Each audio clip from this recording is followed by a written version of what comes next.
Okay, I've hit go live, so it says we are live. Hello, good afternoon, good morning to you, depending on where you are. Say hello in the comments. Let me know where you are dialing in from today. If you are watching live, say hi, put hashtag live. If you're watching on replay, put hashtag replay. If you are on Facebook, hopefully you've clicked on the link above so I can see if you ask a question, your name comes up. So just if you haven't already, a bit of housekeeping. If you're on Facebook, just click the StreamYard button above the post so I can see when you put a comment in.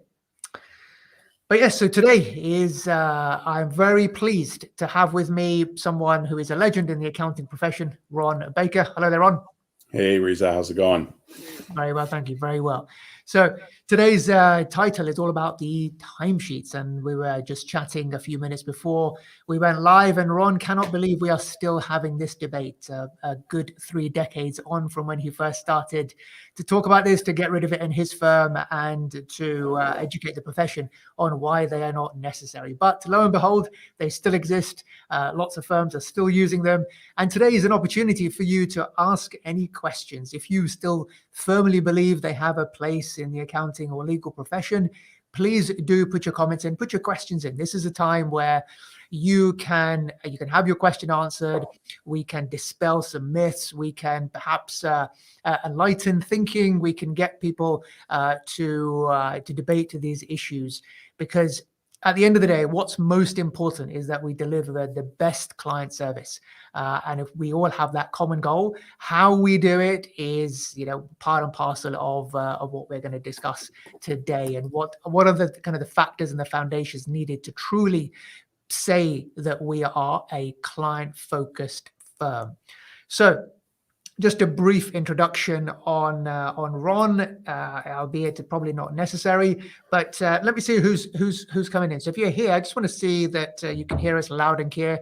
Give me some love in the chat box. Say hello so I can see that you are here. You are listening. You are waiting for what we have to say. Come on, don't be shy. Say hello so we can get the conversation going. Thank you, Jason. Hello there, Jason. Good to have you here. And yes, the recording will be available for a while on Facebook, so don't worry if you've got to jet off. The recording will be held in Facebook in the group afterwards. Hello there, Facebook user. I can't see your name, so let me just see if I can get up on my phone. If you're on Facebook listening, just please click on the StreamYard link up above so that I can call out your name when you put a question into the box. Right, okay, I got up on my phone, so hopefully I should be able to see your name. Oh, that was Jackie. Hello there, Jackie. Hello there, Jason. Good to have you here. Hello, Hiten. Hello, Jasmine, Nara. Good to see you guys here. So, right, let's kick off. Let me give a brief introduction about Ron, albeit he doesn't need one. So, Ron is a CPA. He's been I think qualified a very long time ago. I don't know when. I don't think we need to know. But Ron is a very he's established author. He's published 7 books, from Professional Guide to Value Pricing, Firm of the Future, Pricing on Purpose, Measure What Matters to Customers, Mind Over Matter, and the list goes on. I think nowadays, Ron, your day job is a weekly podcast, The Soul of Enterprise, which is a fantastic podcast, which I have subscribed to, and I'm an avid listener of. So if you haven't already subscribed to The Soul of Enterprise, definitely worth doing so. Apart from that, Ron has been quite active in the profession from the late 80s, talking about time-based billing and how crazy it is, and getting rid of the timesheets. I haven't learned directly from you, Ron, but I came across your teachings from one of my mentors, Mark Wickersham, who I learned value pricing from. So clearly, Mark is a big fan of yours. He sees you as one of his heroes and one of his mentors.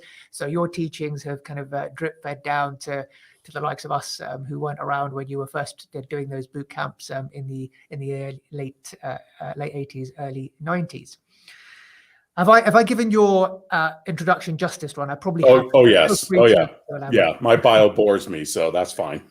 More than enough. Fantastic. All right. Let's get stuck right in. So I'm going to let Ron take over now, but we'll address each of the objections in turn. So I think for the large part, most of the accounting professions, certainly in the UK, have moved on from time-based billing. So we know that billing by the hour is a crazy thing to do because we don't sell time.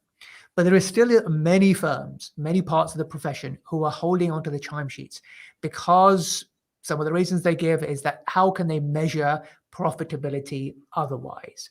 So let's kick off with that one, the myth or the argument that we need timesheets to let us know whether we are making profit or not. Away you go, Ron, over to you. Yeah, well, let me just say, I realize that there's a big difference between moving off of time-based billing, but still keeping timesheets. And I'll say this emphatically, and this is controversial. I'm going to say it anyway. Go for it. If you say you're value pricing and you're still doing timesheets, I promise you, you are not value pricing. And if you're still trying to measure profit by job, by customer, or by hour, you are not a value pricer.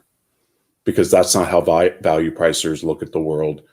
Value pricers look at the portfolio. My job as a pricer is to maximize profit across the entire firm, not per job, not per hour, and not per customer. It's an interdependent system. I can't break it out. Reza, imagine trying to run a P&L every hour on your firm. Every hour you update, you close the books, you make all the adjusting.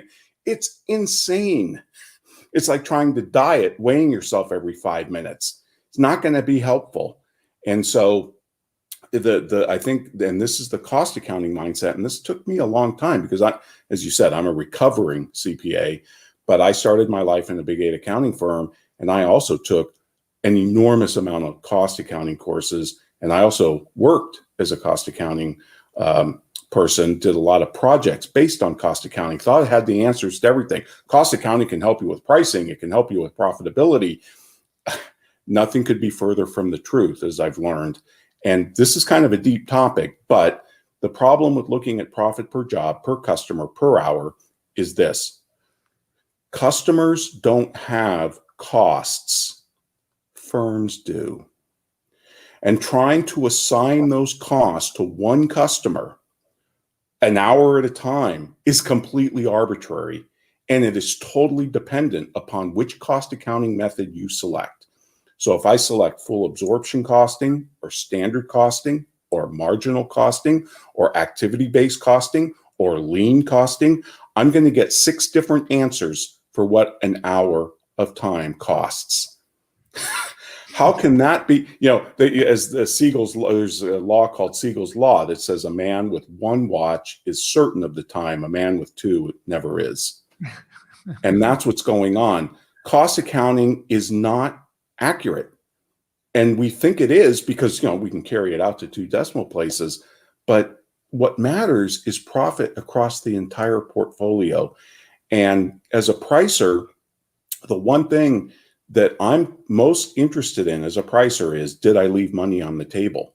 In other words, could we have charged a higher price, and would the customer have been just as happy to pay for it?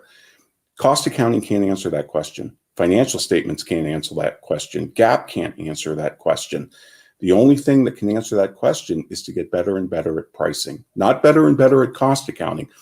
Firms pay for basically 3 things: rent, technology, and human capital.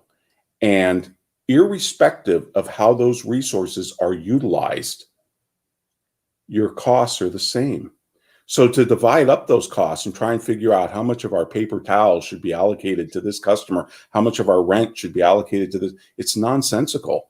It's a fool's errand to try and figure that stuff out. What matters is getting the right customers on board and pricing them right, because pricing is the #1 driver. So it's more complicated. I have a lot more I could say about that, but I'll stop there because this is really a rabbit hole we could go down. I think you picked the most complicated of the 4 objections because of the way that we accountants were taught cost accounting. The cost accounting mindset is very, I think, destructive. And it's a big problem. And I've written extensively about this. I've given thought experiments to try and help firms visualize how cost accounting. For one thing, cost accounting is completely dependent upon volume. So if I add another customer and start allocating cost per hour to that one customer, well, that means I've been over allocating to all the other customers for that preceding time period. Think about that. In other words, the costs don't have anything to do with cash. If a CPA in a firm spends 20 hours on something rather than 10, who does the firm pay for those extra 10 hours? It's already paying the employee, irrespective of what they're doing, whether they're playing Candy Crush on their phone or whether they're working at a real high level. The cost, and I don't even use the term fixed anymore because that's a cost accounting. I use the term non-cash and cash costs. Non-cash costs are allocated by cost accountants, but what we should be modeling is cash because that's what matters. And profit matters, and profit is taken care of through pricing. Absolutely. Yeah, I know. You're bang on there. And I talk a lot about, aligning our objectives with our clients' objectives. It's bizarre how in a business environment, we are the ones who are taking, we don't want to take any of the risk. By time-based billing, it's the customer that's taking the full financial risk. Whether we are slow, we take longer to do something, the customer is being penalized, which just doesn't make sense whatsoever. And when your objectives as a company, as a firm, are around maximizing hours and not against client outcome, your employees' minds, just by having timesheets, are on the wrong thing. Your employees are obsessed with just booking time as opposed to finding out whether anything that was done during that time was actually effective or not. And I think, it seems if the industrial age, we had the 9 to 5, and has just continued. We're 100 years on, we're in the industrial age or digital age, but we're still using the working practices of the industrial age where you had to physically be in a factory from 9 to 5 for widgets to get produced. But who says work happens between the hours of 9 to 5 these days? And certainly something we've adopted is the results-only work environment. I know you've done podcasts with the pioneers of this, Jodie Thompson and her colleague, Callie Resler, on the results-only work environment, which is all about, it doesn't matter when, where, or how the work is done, as long as it gets done. And it shouldn't matter. Your people should be able to work when, where, and how they want, as long as the work gets done, which is the only thing that should matter.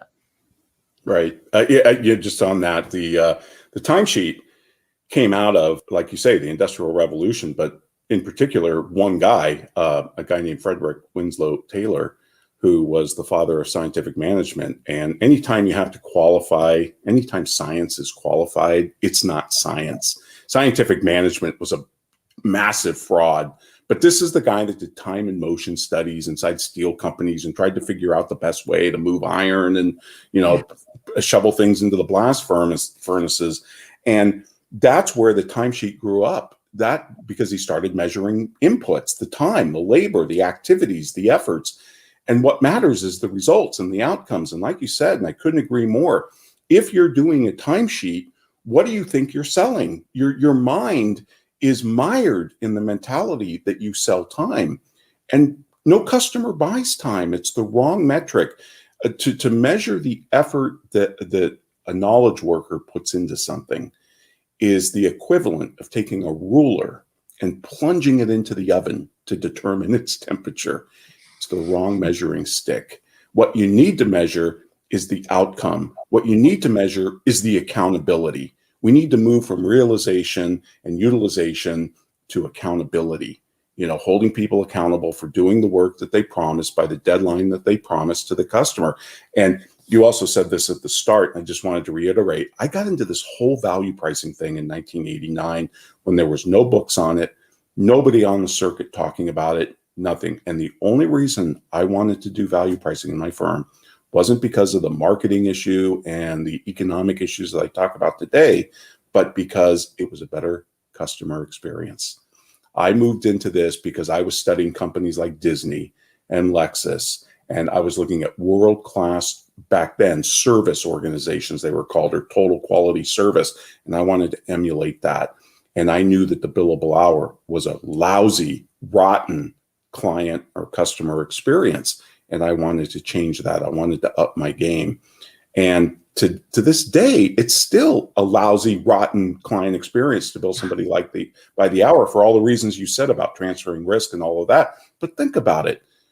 We talk about the war for talent, the competition for talent. If I have to go into a firm and account for every 6 minutes of my day, it's also a lousy, rotten employee experience. Because, you know, these are highly educated people. They went to 5 years of college to get a CPA, and you're going to make them track 6 minutes of their working life as if you don't trust them to do the right thing. They got through college. They passed an exam without ever filling out a timesheet, and now you're going to make them fill out a timesheet. I just think you know, this thing is 100 years old. Let's bury it and have a wake and be done. Absolutely, you know, video all the way. It's yeah, I've done a few funny sketches about the fact that you can go through college and there is no professor that stands over you between the hours of 9 to 5 to say, you sit in the library between the hours of 9 to 5 because that's the only way that you're going to pass your exams. You're left to control your own time, to make sure you put in some time for study in amongst your other social activities. And you know, if you do the work, you'll get the results. Equally, you know that if you spend all day partying and don't attend your lectures and don't do your assignments, that you won't pass. So, you know, if you're able to do that, to manage the demands of your work with the control over the time that you have and pass college, then why do we suddenly revert back to a kindergarten model when we put people into the workplace? It's just absolutely bizarre. So on that same topic, then I've got a question coming in to say, well, fair enough. If we don't get them to keep timesheets, then what alternative is there? This is the question I'm reading out from Fozia. Is there for keeping in check Slack employees or work scope? Project management. Proper project management forecasts capacity going forward. It also, by the way, forecasts hours, but into the future.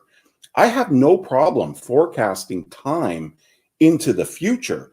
What I have the problem with is our absolute fetishization with comparing the forecasted time to the actual time. That's, you know, budget versus actual, right? That's our accounting mindset.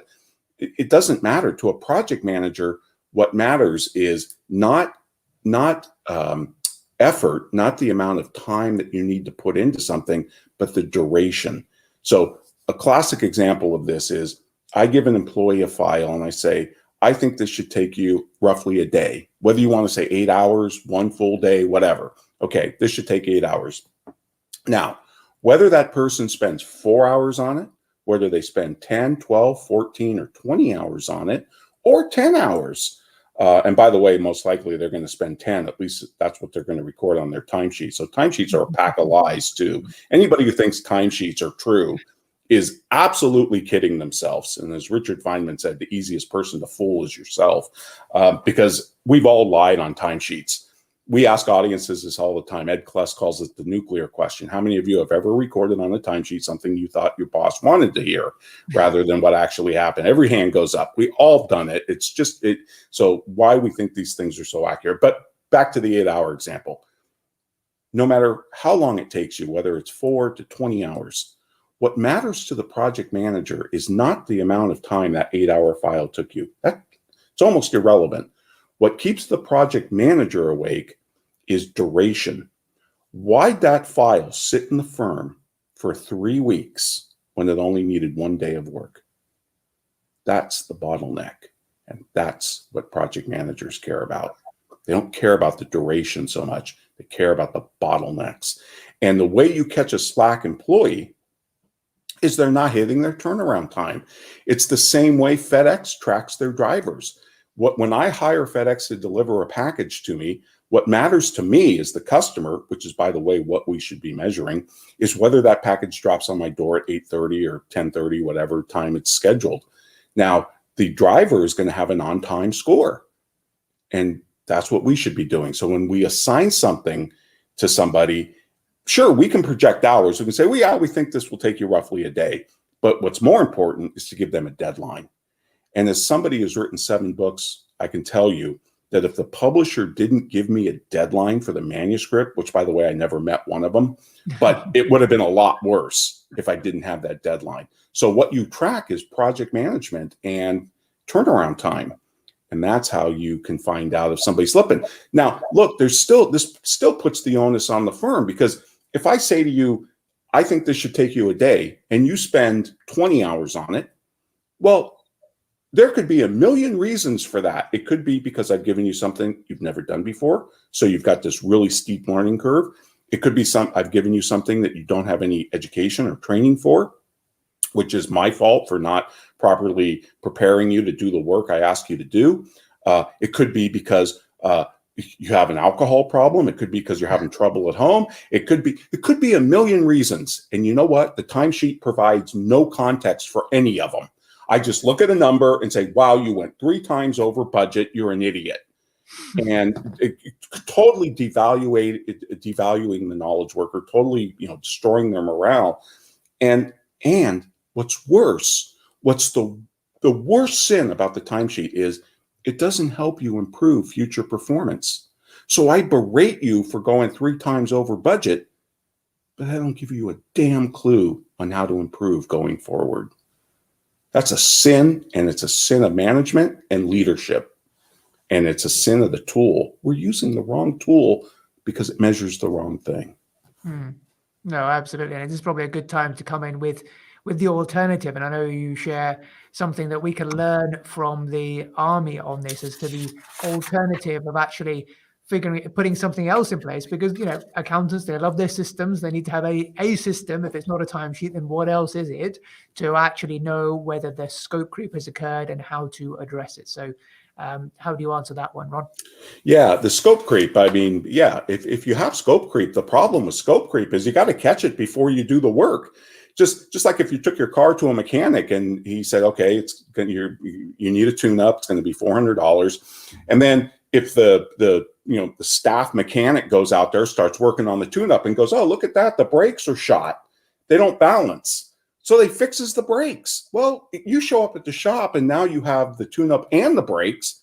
You're going to be a very upset customer. This is part of the really lousy experience. What needs to happen is the staff mechanic needs to back off and go tell the service manager, hey, his brakes need replacing. And then what happens? The service manager calls the customer and tells them the problem, and then lets the customer decide how they want to handle it. Maybe the customer can fix his own brakes. Who knows? But the point is, you're giving the customer the option.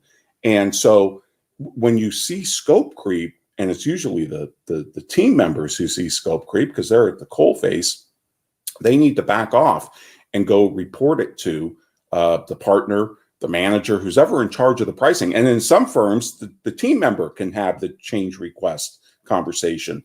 But the idea that you're just going to sit out there and do what's required without ever discussing it with the customer and then try and bill them in arrears, that's going to put the entire relationship at risk, which is another problem with the billable hours. So that's how you handle scope creep. You use change requests, but you got to have that conversation before you do the work. And what we learned from the U.S. Army is this process called after-action reviews. And after-action reviews are done after every mission that a platoon or a group of soldiers carries out. It's just endemic. Every country's army around the world, from what I can tell, except maybe North Korea, I don't have a clear grasp on that one. But every army around the world uses the after-action review. They call it different things, but in the United States, it's called an after-action review. And there's 4 questions in an AAR. What were the objectives of this mission? So what were the objectives of this project? What actually happened? Because we make plans, and then, as Mike Tyson said, everybody's got a plan until they're punched in the face, right? The truth hurts. The enemy did something unexpected. So what actually happened, right? What the Army calls the ground truth. And then what were the positive and negative aspects that resulted from that difference between what we expected to happen and what actually happened? And then the last question is, how can we do better next time? And the Army's got these 4 questions. It gives specific time that you should spend on each one. They don't want these things to last more than 50 minutes. Sometimes they're even like 15 minutes, but they're just embedded into the culture. And so what this does is this gives a firm context and its employees context on how to improve. Imagine and I'm not saying you do an AAR after every single little job. Use the 20-80 rule here. Do AARs on the 20% of your customers that generate 80% of your revenue. Do the after action reviews on that. Record them, video them, log them into some type of knowledge bank. I've even seen firms just use a blog because you can set up tags. And then imagine hiring a new team member, and before you throw them out there on some assignment that they've never really done, like an audit or some type of tax return, you tell them, go search for after action reviews on that type of engagement. And I posit to you that employee, when they go out there and do that work, not only are going to be more efficient, more importantly, they're going to be more effective, because they're going to learn from the institutional knowledge that's captured in those after action reviews. So after action reviews actually help people improve performance. Timesheets do not. In fact, I would argue strongly that timesheets degrade performance going forward because they provide no context, and they're also quite demoralizing when you go over, which is why, by the way, people lie on them. Absolutely. And I think you have provided a template, haven't you, for the after action review on the Solid Enterprise website. Do you recall Yes. the episode number? I don't. I should have got that. I will get that to you. But yeah, if you go onto that episode, and I'll get you the number, and look at the show notes at the very bottom, we have a link to a PDF, or it might be a Word document that you can download. And it's even got our notes. We took the Army's after action review template and we made some adjustments for knowledge workers. Ed Kless did a lot of this, so I give him a lot of credit, but it's a really, really good template. And if you start doing after action reviews, it's going to dramatically change your culture.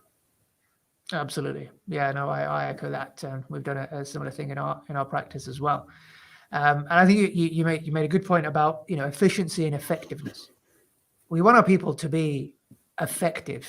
That's what's important rather than efficient. I mean, efficiency is good, but it's effective, which is more important. There's a question coming in about, I understand from Frederick, I understand the issue with timesheets, but if people work more hours than their contract, at least to register hours per day is needed, or so. Just from my perspective, Frederick, it's if you think about I guess just because of the way the world of work is, that we pay people an hourly rate. But actually, if you think about it, people are coming in to work. So you're paying people, the mindset should be, and when you're talking to your employees, the mindset should be, I'm paying you for a chunk of work, not a chunk of time. And this stems from the results-only work environment. People should be able to work when, where, and how they want, as long as the work gets done. Who says that the amount of output that you would expect for your one employee happens within 37 and a half hours or 40 hours a week? It could happen within 20 hours a week. Your job as the manager, as the owner, is to clearly articulate what the expected outcome is for your particular employee to manage a certain portfolio. And rather than looking at the inputs of their time, look at if this employee is brashly costing you, say, £30,000, $30,000, they need to generate a multiple return on investment. So that could be a starting point, that you manage a portfolio which is 3 or 4 times what you're being paid. So you get the employees' minds thinking towards the firm's objectives. Anything to add on that, Ron? No, I can't speak to the labor laws because it varies tremendously in each country. It even varies here. Each state. It's one of the roadblocks to implementing these rows. We have these strict overtime rules in some states. It's counted by hours and all of that. But the bottom line is, I don't have problems if you're paying people by the hour, tracking hours for that. Hey, I worked 8 hours today, I worked 10 hours today, whatever. I don't have a problem with that at all. I have a problem with the 6-minute timesheet, trying to allocate your day to every task, every customer you touch. That's my problem. That's what I'm saying is unneeded. And since the average firm spends somewhere between 10 and 15% of their gross revenue, what we call feeding the beast, it's the biggest customer in the firm. If you think about it, inputting timesheets, usually there's 2 or 3 people that, are responsible for whipping people to get their timesheets in. And then we print out the reports, and then people sit around and look at the reports, and they groan, and then they do their billing. This is all incredible bureaucracy that creates not one penny of value, not one. And yet we go through it and we never look at it as complete waste. And this is one of the reasons why I think Lean and Six Sigma are completely useless in the knowledge organization. I mean, these things have never, these methods have never taken on the timesheet. And yet they claim to be, oh, we drive out waste. We drive out waste. No, you don't, because the timesheet's still around. If Lean and Six Sigma drove out waste, the timesheet would have been killed about 50 years ago. And it's not. So there's something else going on here, why it's stuck around so long. Yeah, no, absolutely. You're right. So much time is wasted in tracking time. And what we should really be doing is to have metrics in place which track how how good we are performing in line with what our clients want from us. So what do clients want from us? Clients want things to be turned around quickly. So are you measuring that? Are you measuring your turnaround times with how fast you're doing accounts or tax returns? Clients want a good quality of service. So how are you measuring, let's say, the number of Google reviews you're getting, or Facebook reviews, or number of referrals you're getting? Because if you're doing a good job, you're going to be recommended for what you're doing. People are going to be happy to leave you reviews. How fast are how fast are you doing accounts after the year end? Are you getting the accounts turned around within 4 months of the year end, for example? These are the things that we ought to be tracking and getting our team members focused on looking at, because they are more in line with what our clients want from us, as opposed to timesheets, which have no value whatsoever. And we're not selling time, so they have no resemblance whatsoever on our output for clients. We should be measuring the way our customers define the success of their CPA.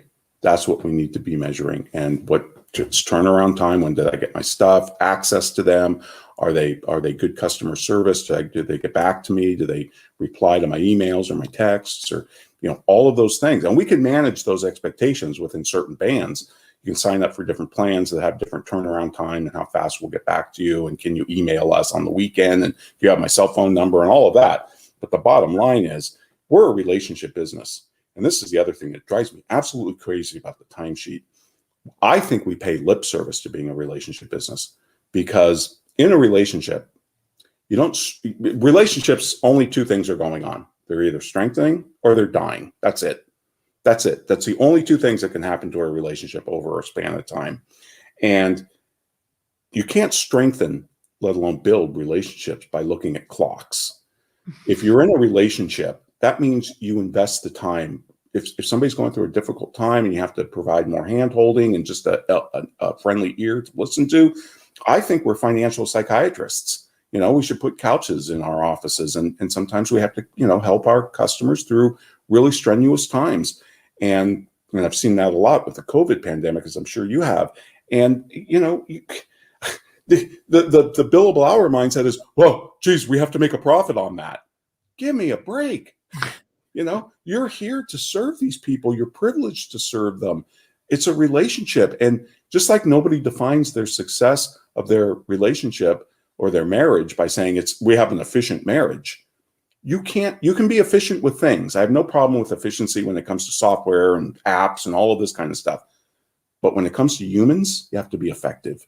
And that means sometimes being inefficient. So I actually think the difference between efficiency and effectiveness is quite big. Efficiency, they're mutually exclusive in my mind, because think about it this way. We can be completely efficient at doing absolutely the wrong thing. And there is nothing more wasteful or useless than being efficient at doing the wrong thing. However, if you're effective, meaning you're doing the right thing, you're usually more efficient in the process.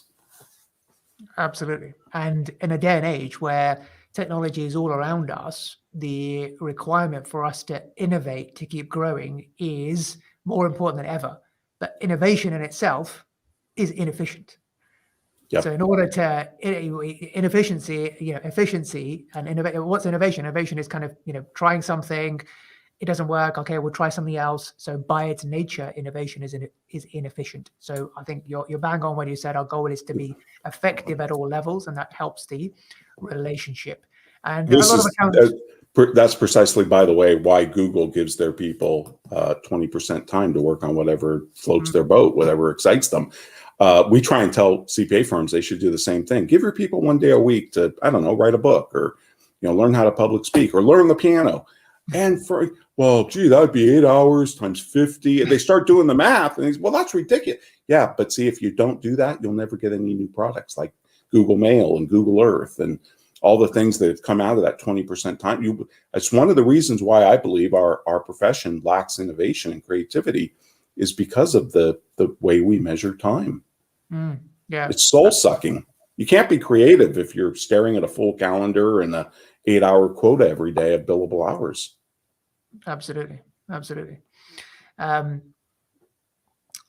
Yeah, you mentioned something earlier, and just to kind of put about the profit. Yeah, we seem to be obsessed about trying to make a profit on a job or on every transaction, and I think most people lose sight of the fact that it's not about making a profit in each and every transaction. We forget that we are fortunate to be in a profession where clients can stay with us for years on end. What is the lifetime value of a client?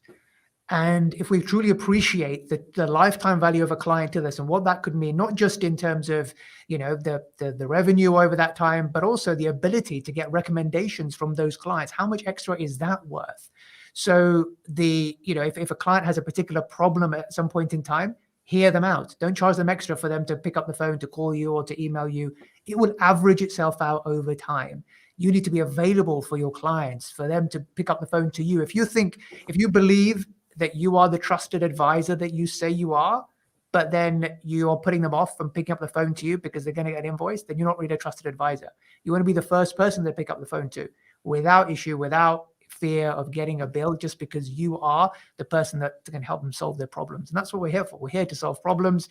Your clients aren't going to be calling you every single day. They'll call you in the time of need. Clients are busy. They've got their own businesses to run. So I think there's a big fear that, if we open up the gates to allow clients to call us and email us whenever we want, we're going to be inundated, but it's quite the opposite. It is. And that's such a great point, that we're so myopically, fixated on the math of the moment, right? That we forget there's a lifetime value here that we really should be focused on. And that you can't measure that by time. I mean, it's absolutely insane. And the other thing I would say is,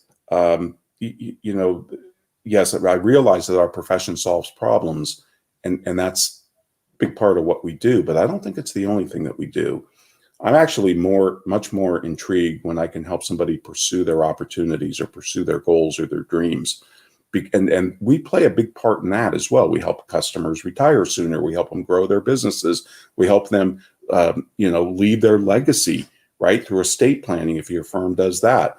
All of these things are bigger than just solving problems. They're pursuing opportunities or dreams, and that's where we can add incredible value. And this is why I think, Riza, that the next iteration in value pricing, what we lovingly refer to as VP2O, is the subscription economy. Because in a subscription model, there is no place for timesheets, none, zero, because all the metrics, all the KPIs are completely different in a subscription-based business. Yeah, and I think this is one of your quotes, isn't it? Where prices do not come from costs, they justify the future expenditure of cost. It's one I think I've memorized from. Right. Costs don't determine price. Actually, it's price that justifies cost. Because if you think about it, if that wasn't true, and here's a deep thought that folks can contemplate, but you're all CPAs or accountants, so you're smart people, you can figure this out. If costs determine price, no business should ever go bankrupt. Because it doesn't take a rocket surgeon to put a cost above a price, right? Or a price above a cost. But businesses go bankrupt all the time, or they don't make profit. Why? Because they don't produce things of value. So it's value that determines price, and it's price that justifies costs that you can invest in and still make a profit and service the customer. Absolutely. Yeah, that is something quite deep, which which requires reflection, but it is exactly the way that that things are going. So talk to us about kind of how you see the subscription economy taking place within the accounting profession. Then I know I've heard you talk about because I'm all about, I'm there with kind of the pricing the customer, pricing the relationship, and we adopt a profiling, so not dissimilar to, say, the insurance model, where you figure out, okay, well, that's how we measure the scope. So this particular client, they are at this stage of the business, they are at this size, they have this many employees, and therefore they have a fixed price, which includes everything which is within this agreed scope. But I think what you're talking about now is to get to one single price, which will cry across the portfolio. So talk to us a little bit about the pricing the portfolio and the future as you see it. Right. Well, hourly billing price, the inputs, and then we kind of did this hybrid for a period of years, which was we priced a scope of work so we drew an outline of the outputs that we were going to provide to the customer, and we put a fixed price around it. Usually that was done by tallying up the estimated hours, maybe putting a little bit of a premium on it. Value pricing came along, and I strongly advocated for pricing the customer, because value is completely subjective. It varies customer by customer. There's no marginal cost for us because we're meeting with the customer one-on-one anyway to customize a particular price for each customer. Now, that could still be with 3 options. But then the subscription business model is completely different, because you're not pricing the customer anymore. You're pricing the relationship. And people say, well, you're playing semantical games. What's the difference between pricing the customer and pricing the relationship? There's a big difference. So my favorite example of this is right now in about 10, I think 11 American cities, I can subscribe to a Porsche. So it's a program called Porsche Drive. And there's 3 levels. I can subscribe to a single model, or I can go for a multi-model platform. It's about $3,500 a month. It covers everything: insurance, taxes, everything, maintenance. The only thing I pay for is tolls and gas. And that $3,500 a month enables me to switch out different models. So I can call Porsche and say, I've got friends coming this weekend. I need an SUV to go wine tasting. So they come out, they white glove out an SUV, and they white glove away my convertible.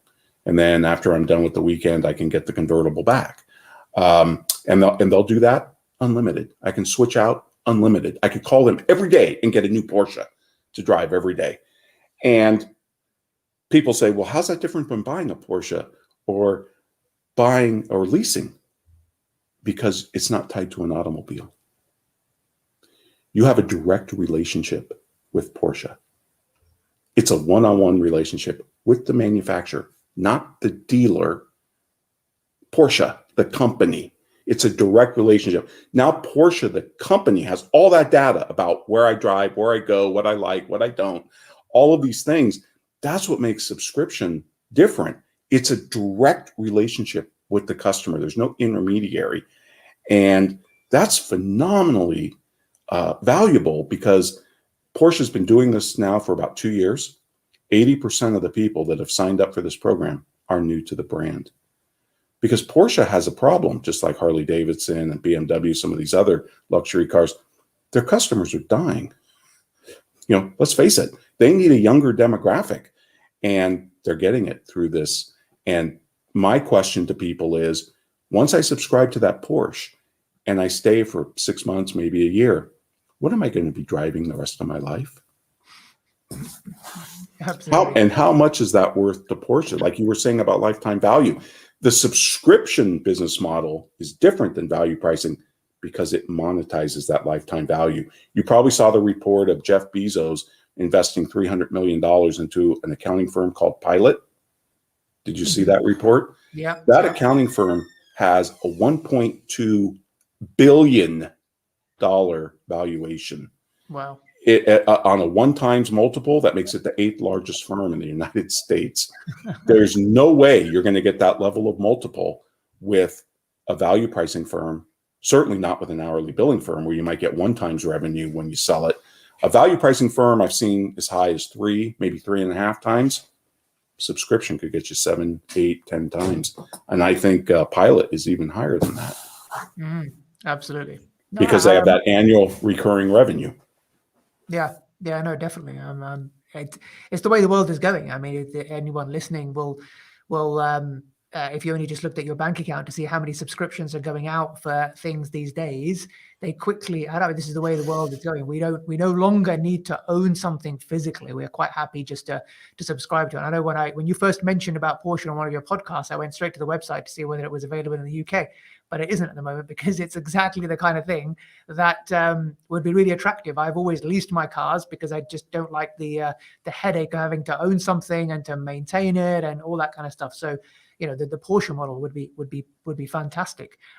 All that hassle of maintenance and all the rest of it. And for Porsche, like you say, you've got a customer for life. If you have everything that you need given to you and served up when you wanted it, then why would you want to move away from Porsche to something else? So absolutely the way things are going. This has been fantastic. If you've got any questions, any comments, please do put them in the comments below, and I'd be happy to put them to Ron in the few minutes that we've got left. There's a question coming in from, I believe that's Ben. What would you suggest to track these KPIs, like in the job system Notion?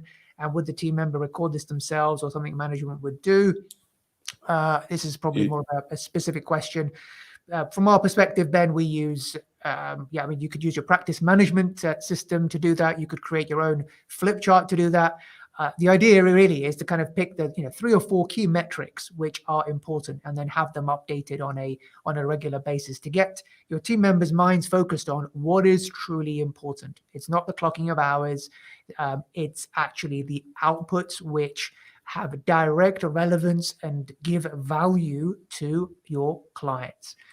Question coming in from Jason, which you might want to take, Ron. So how would you incorporate bookkeeping volume into a subscription-based firm? Different volume, menu options, or something else? No, because I don't look at effort. Volume is not the driver. It could be a proxy. I might do it on annual expenses. Pilot actually charges based on how much your monthly expenses are, which is kind of an interesting proxy for volume.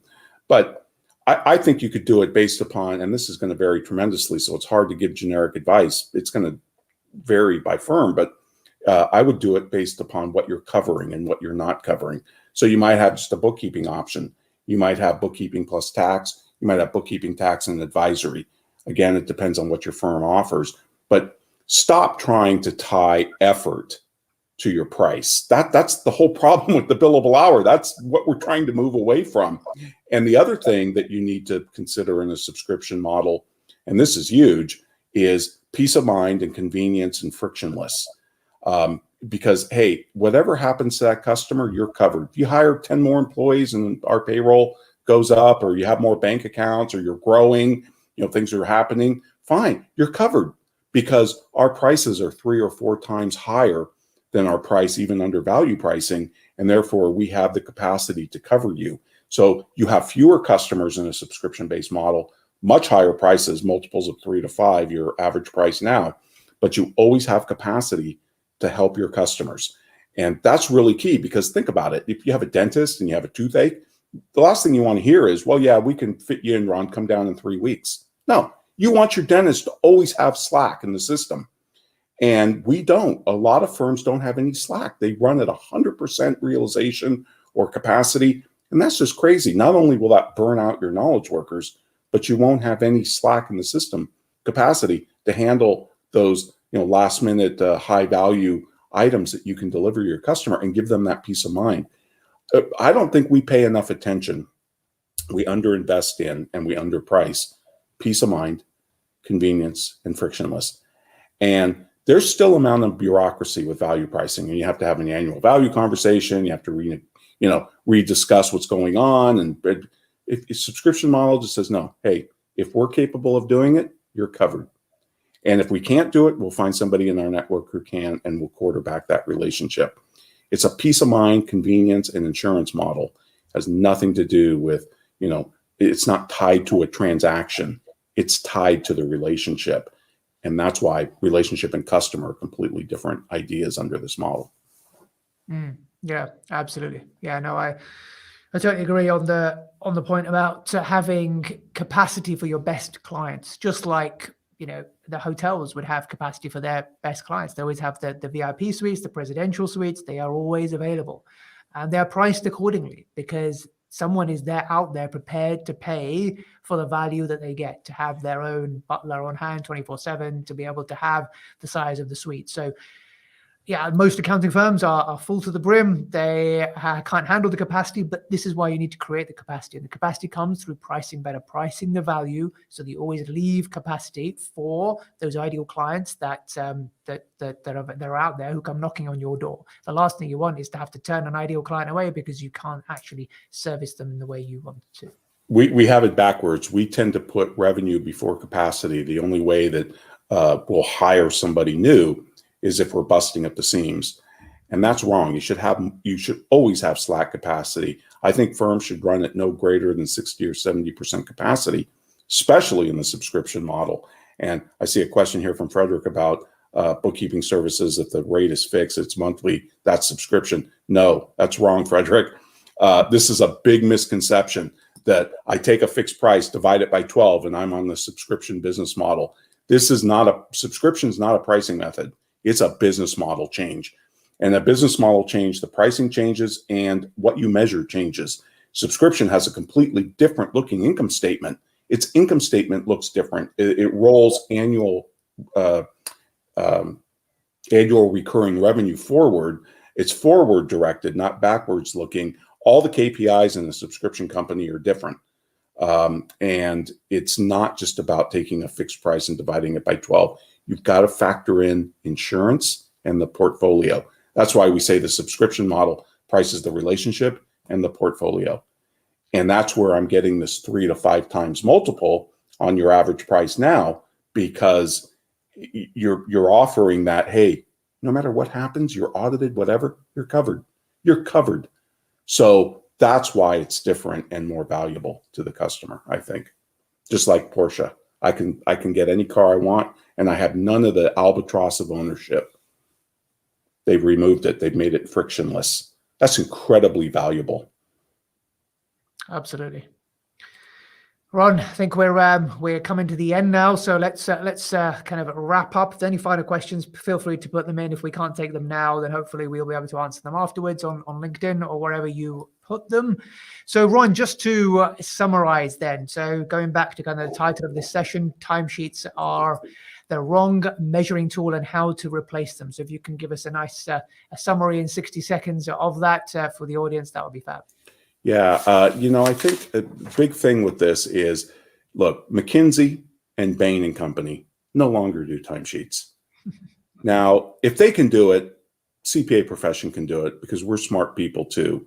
And I really think one of the things holding us back, besides this cost accounting mindset that we talked about, is I think there's kind of a lack of trust when we hire somebody. And I've never understood this, because these are really smart people that you're hiring. They want to do a good job. And they know when they're doing a good job. They know when they're servicing their customer, getting those accolades, getting that feedback, getting those Google reviews, getting high NPS scores, whatever it is that you look at. And I think the only place time spent should matter is in prison. Judge people based upon their results. You can have $1 million ID in the shower. What do I put on your timesheet? Again, we're plunging a ruler into the oven to determine the temperature. We're measuring the wrong thing. Focus on the results. That's what matters. And hold people accountable. I'm not saying it's chaos without timesheets. Replace them with after action reviews, and you'll actually improve future performance and have happier customers and happier team members. And that's got to lead to a more profitable practice. Here, absolutely. Thank you, Ron. That's been amazing. I hope if you're watching, you've got some value from this. If you're watching this on replay and you have a question, feel free to put it in. Tag Ron in if he's available. He will come back to you, and I'm happy to answer as well. I would echo everything Ron has said. We ditched the timesheet a few years ago. We went to a results-only work environment, and we haven't looked back since. As accountants, we are not selling time. We are selling results, outcomes, and solutions. Get your objectives aligned with your client's objectives and make that relationship win-win. Thank you for attending today. Thank you for watching. I hope you've got some value. Ron, thank you so much for giving up your time to come along today. Really appreciate it. Hopefully we will catch up soon. Thank you once again, everyone. Awesome. I'll speak to you soon. Thank you, Reza. Thank you, everybody. Really appreciate it.